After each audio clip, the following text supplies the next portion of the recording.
Assalamualaikum, Nak. Waalaikumsalam, Bu. Bagaimana kabarnya, Nak, hari ini? Kabar saya kurang baik, Bu. Ibu gimana kabarnya? Alhamdulillah, kabar Ibu baik. Gimana nih, udah liburan kemana aja? Saya ke kampung, mengu- mengunjungi rumah nenek, Bu. Seru dong mengunjungi rumah nenek. Ya, hitung-hitung refreshing karena habis penilaian akhir semester, saya jadi sumpek tuh. Ya, dan di kampung saya menghirup udara yang berbeda, jadi lebih segar aja gitu. Alhamdulillah dong. Jangan lupa balik lagi ya ke Jakarta. Siap, Bu. Ibu mau dibawain oleh-oleh nggak, Bu? Nggak usah, Dari Nak. saya nih. Nggak usah, Nak. Nanti merepotkan kamu aja. Enggak kok. Ya udah nanti saya belikan makanan khas kampung saya aja ya, Bu. Aduh, merepotkan saja. Tapi kalau Nak Ansya ini memaksa dan tidak keberatan, pastinya Ibu terima dong. Bisa aja sih Ibu mah.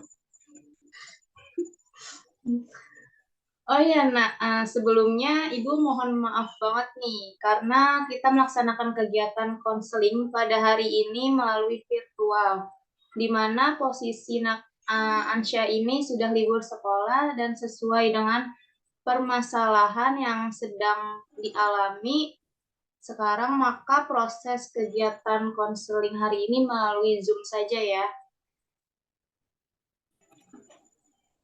Iya Bu, nggak apa-apa. Apakah Nak Ansya ini sudah nyaman posisi duduknya seperti itu? Lalu, sudah Bu, sudah nyaman. Jika sudah nyaman duduknya, bisa kita mulai proses konseling pada hari ini. Bisa Bu. Baik, kalau kayak gitu, waktu minggu lalu nih, kalau nggak salah ya, anak Ansya ini mengunjungi ibu ya di ruang BK untuk dapat melaksanakan proses konseling individu, di mana terkait permasalahan konseling kesehatan di sekolah. Tetapi karena dengan waktu yang belum memadai, ibu itu harus mengikuti rapat di sekolah, maka konseling tersebut tidak jadi dilaksanakan seperti itu, bukan, Nak? Iya Bu, benar. Minggu lalu saya mengunjungi Ibu, tapi Ibu tidak ada. Oke, baik. Tadi Ibu kan sudah menanyakan kabar Nak Ansyah, katanya kurang baik ya? Iya Bu, saya kurang baik. Ini pakai masker jadinya. Kurang baik kenapa? Ada masalah apa? Iya Bu, saya ada masalah nih, mengganggu kondisi fisik dan pikiran saya. Makanya saya ingin melakukan konseling pada Ibu. Bisa dijelaskan kepada Ibu apa yang menjadi permasalahan dari Nak Ansyah ini? Gimana ya Bu ya jelasinnya? Pelan-pelan saja untuk dapat berbicaranya. Begini Bu, sebenarnya saya punya masalah yang saat ini mengganggu diri saya dan saya ingin segera menyelesaikan masalah itu karena Bu semakin lama saya rasakan kok masalahnya semakin tambah lebar gitu Bu. Seperti itu. Baik, Nak. Apa yang bisa Ibu bantu sehingga Nak Ansya ini menghubungi Ibu? Saya menghubungi Ibu karena saya ingin segera menyelesaikan masalah saya Bu. Maksudnya, Nak? Iya Bu, kalau kata teman saya sih Bu, Katanya ibu bisa membantu menyelesaikan permasalahan-permasalahan yang ada di dalam diri seseorang, termasuk permasalahan saya, Bu. Makanya mereka bilang ke saya begini, kamu ikut konseling aja, dijamin masalahmu kamu bisa selesai. Seperti itu, Bu. Oh, seperti itu. Baik. Jadi gini, apa yang dikatakan oleh teman-teman anak Ansya itu tidak sepenuhnya benar. Jadi Nak Ansya ini ingin ikut konseling ya, seperti itu. Iya, benar, Bu. Sebelumnya, Ibu ingin bertanya nih kepada Nak Ansya ini, apakah sudah pernah melakukan proses konseling? Belum pernah. Belum pernah, Bu. Baru ini mau Hmm, nyoba. oke.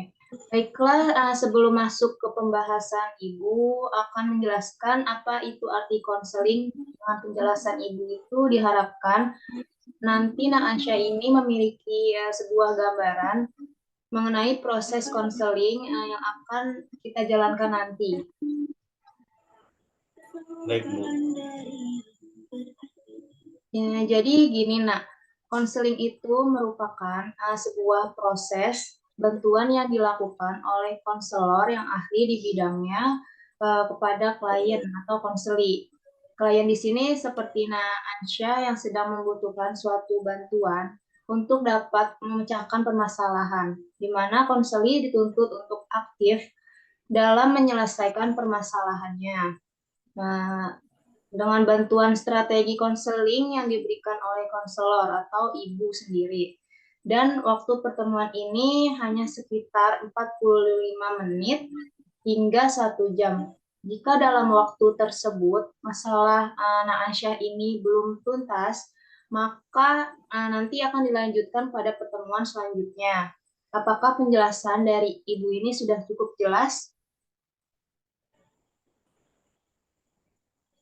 Jelas, Bu. Jadi saya boleh menceritakan keseluruhan masalah saya, Bu. Benar, Nak. Ya udah. Gimana ya, Bu? Saya masih ragu karena di dalam cerita saya ada yang bersifat rahasia. Apa tidak akan bocor? Begini, Nak, semua konselor atau guru BK itu bekerja dengan didasari kode etik konseling atau asas-asas di dalam proses konseling. Salah satu asas konseling ini yaitu ada namanya asas kerahasiaan. Artinya hasil data yang diperoleh dari guru BK dari proses konseling ini hanya diketahui oleh konselor dan juga klien saja. Jadi, kalaupun data tersebut bocor ke orang lain, maka guru BK atau konselor akan mendapatkan sebuah sanksi. Bagaimana? Apakah Ansya ini sudah siap untuk proses konseling pada hari ini? Seperti itu ya, Bu. Baiklah, saya siap melakukan konseling, Bu. Baik, karena kita akan melakukan kegiatan konseling, di mana konseling ini mengenai konseling kesehatan klien di sekolah, yaitu suatu upaya pemberian bantuan atau psikis yang dilakukan oleh guru BK atau konselor yang berkaitan dengan kesehatan klien di sekolah atau siswa seperti Ansya ini untuk mencapai hidup sehat yaitu kondisi sejahtera baik secara fisik, mental ataupun sosial. Apakah Ansya ini sudah paham? Sudah, Bu. Baik, kita sepakati dulu ya.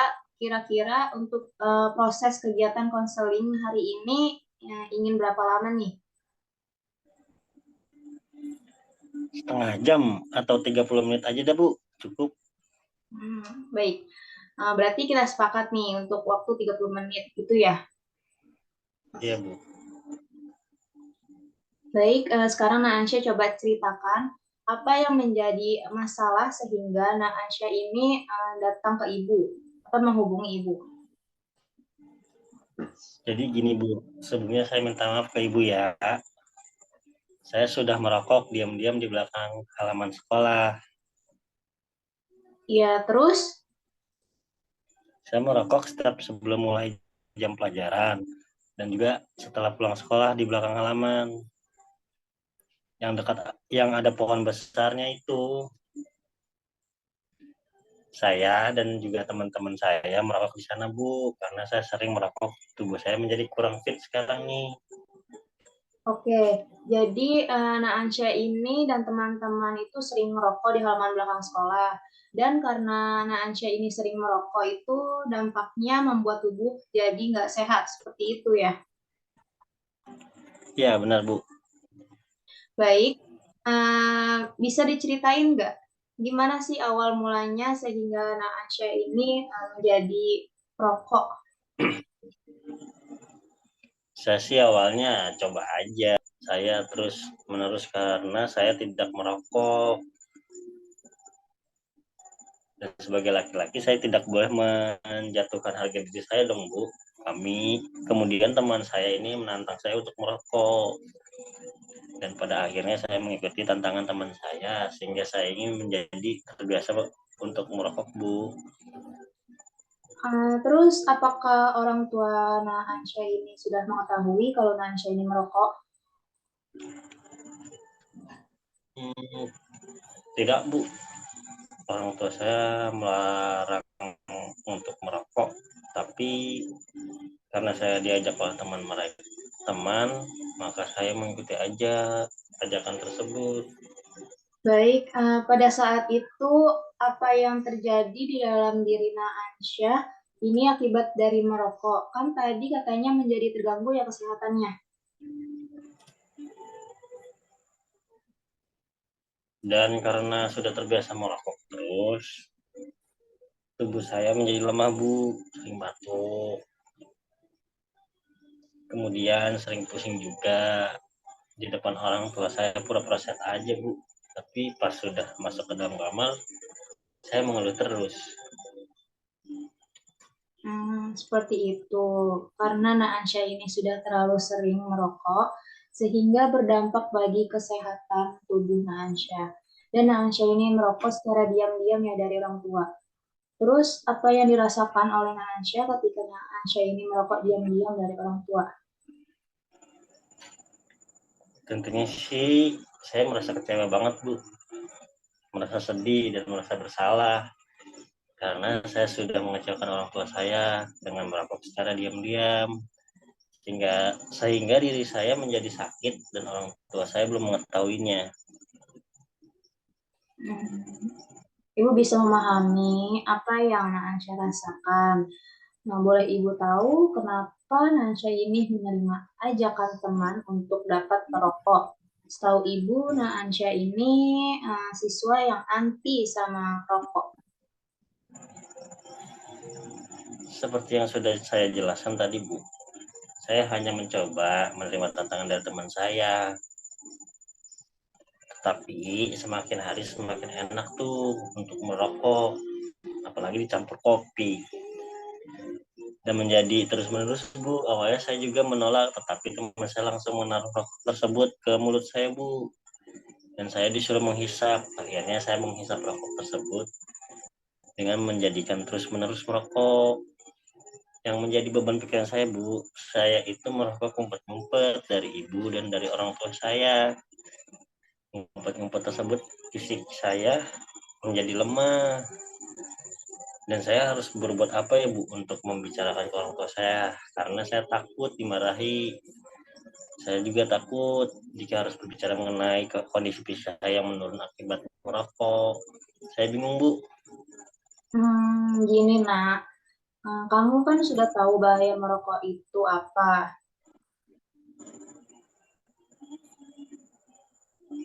Tahu sedikit sih. Iya, jadi kan bahaya merokok ini bagi kesehatan itu dalam satu batang rokok itu yang kamu hisap mengandung sekitar 7.000 zat kimia. 200 jenis diantaranya bersifat karsinogenik, yaitu zat yang merusak gen dalam tubuh sehingga memicu terjadinya kanker, seperti kanker paru-paru, emfisema, dan bronkitis kronik. Atau juga kanker seperti kanker nasofarinks, mulut, esofagus, pankreas, ginjal, kandung kemih, dan rahim. atau pengerasan pembuluh darah bisa menyebabkan sebuah penyakit jantung, hipertensi, risiko stroke, pemandulan, dan impotensi. Nah, kalau Naansya ini sudah tahu, lantas mengapa Naansya mengikuti temannya? Kan bisa untuk menolaknya. Iya Bu, salah saya juga. Terus saya harus bagaimana Bu sekarang? Saya nggak mau seperti ini terus menerus. Kalau sudah seperti ini sih, sebaiknya Naansya harus berbicara dengan orang tua Naansya untuk dapat segera dicek kondisi tubuhnya. Hmm, Oh iya, Ibu saya ingin bertanya nih, apa yang membuat Naansya berpikir bahwa kejadian yang telah Naansya alami nggak bisa dibiarkan seperti ini terus? Saya berpikir Bu, karena jika terus menerus saya diam dan tidak berbicara dengan ibu atau orang tua saya, maka akan membahayakan kesehatan tubuh diri saya sendiri Bu. Saya tidak ingin kedepannya terjadi sesuatu dengan diri saya akibat saya mengumpat-ngumpat untuk dapat merokok. Apalagi saya juga di sekolah banyak aktivitas karena merokok tersebut membuat diri saya menjadi mudah lelah gitu. Dan berujung sering batuk secara tiba-tiba, lalu pusing, dan pasti selalu ke UKS.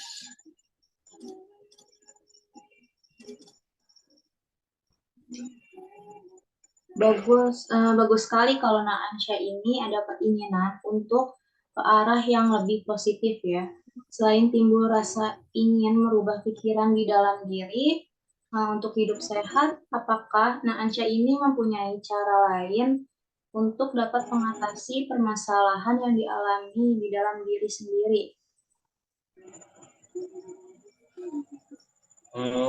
Apa saya harus memberanikan diri untuk berbicara dengan orang tua saya, Bu?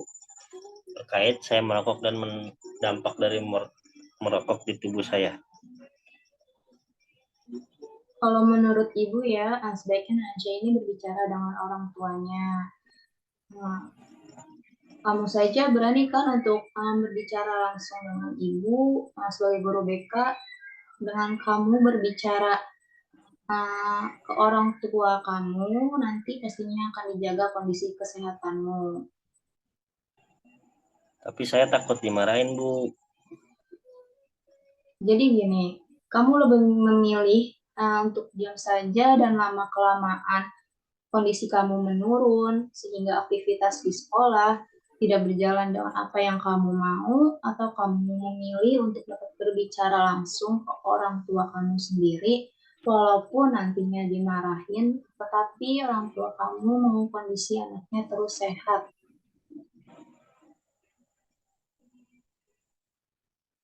Walaupun orang tuanya sering marah-marah, itu demi kebaikan diri kamu juga, Ansyah.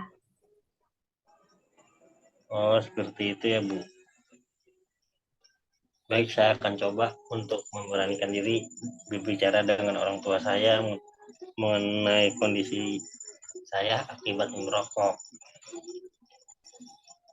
Kelihatannya nih, Naansya ini sudah memahami ya apa yang harus dilakukan oleh diri sendiri gitu ya.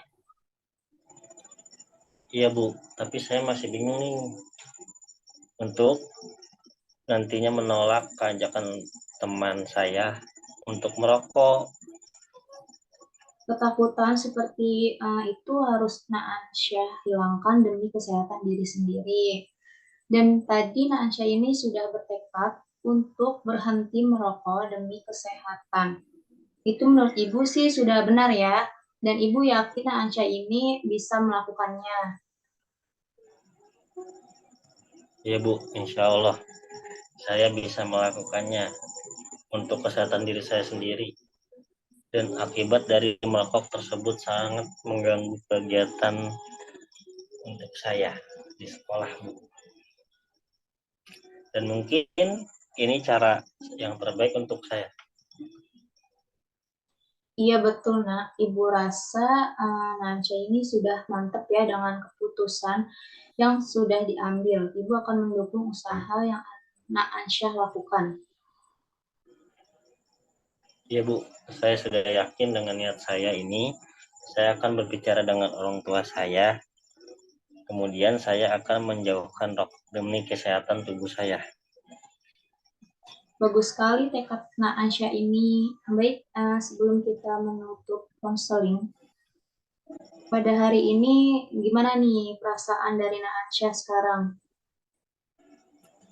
Saya merasa lebih tenang Bu, saya juga merasa harus optimis, bisa kembali seperti semula yang sehat. Dan saya ingin menjalani keputusan yang saya ambil, dan saya sekarang sudah paham apa yang harus saya lakukan, Bu. Syukurlah kalau Nak Ansyah ini sudah merasa tenang. Kira-kira apakah masih ada masalah yang mengganggu diri Nak Ansyah atau yang bisa disampaikan oleh Ibu? Nggak ada, Bu. Saya rasa sudah cukup. Terima kasih ya, Bu, sudah mengeluangkan waktunya buat saya. Sama-sama, Ibu juga merasa senang kalau Nak Ansyah ini mau terbuka ya sama Ibu. Dan Ibu juga menjadi tahu nih kalau ada yang merokok di belakang halaman sekolah. Oh iya, kalau ada masalah jangan ragu-ragu ya untuk menghubungi Ibu. Iya, Bu, terima kasih bantuannya. Iya nak, berhubung waktunya sudah habis nih, udah 30 menit lebih, dan tidak ada lagi yang ingin ditanyakan, sebaiknya kita akhiri sesi konseling pada hari ini ya. Baik, Bu, siap. Udah kalau gitu, Ibu izin keluar dari Zoom. Assalamualaikum. Waalaikumsalam, Bu.